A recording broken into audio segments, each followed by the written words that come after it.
All right, here's a very interesting couple of quotes that I read in the complete works of St. John of the Cross, a Christian mystic who had that unitive experience very similar to St. Teresa of Avila. And actually, they were comrades, perhaps even disciple-teacher relationship there. But its similarity to, I guess, the teachings of the Eastern traditions is very intriguing to me. I love that unity whenever I stumble on it in these texts. He says the preparation for this union, this oneness with the divine, oneness with God, if you want that word. The preparation for this union, as we said, is not an understanding by the soul, nor the taste, feeling, or imagining of God, or of any other object, but purity and love, the stripping off and perfect renunciation of all such experience for God alone. Very interesting here. Not for an understanding of the soul. It's not, like we've talked in the past, in arrangements of thought. It's not a philosophy. It's not something that's understood in the traditional way that the mind works.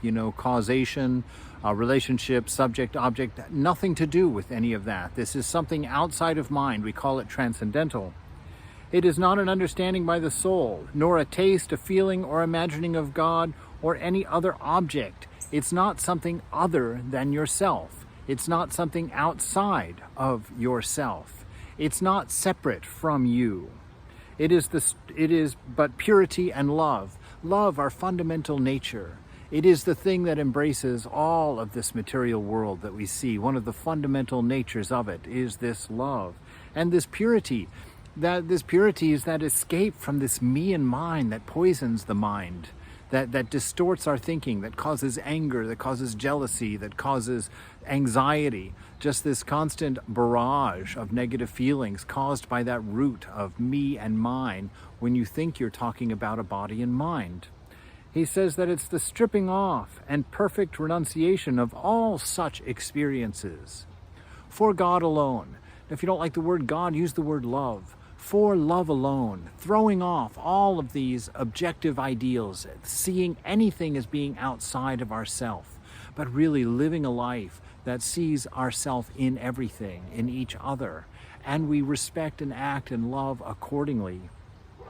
He says, and God will so communicate his supernatural being to the soul that it will appear to be God himself and will possess what God himself possesses. God will manifest that oneness within you. Love will bring together this ideal of unity, this ideal of oneness. And it's transcendent. It's more than what you can imagine, because the mind can't contain something that doesn't contain the three, that subject-object experience. It's beyond mind, but it's of the nature of love, and it's universal. It's this oneness that all of the mystics have experienced, not proposed, not theorated, is that a word? Not something that exists in academia or some old dusty book of recollections. This is an experience that has been had by literally thousands of people throughout time, this experience of oneness. And it comes through this negation of a separateness. It comes through this negation of there being anything but one, that my existence is dependent and inclusive of all. It's a beautiful ideal.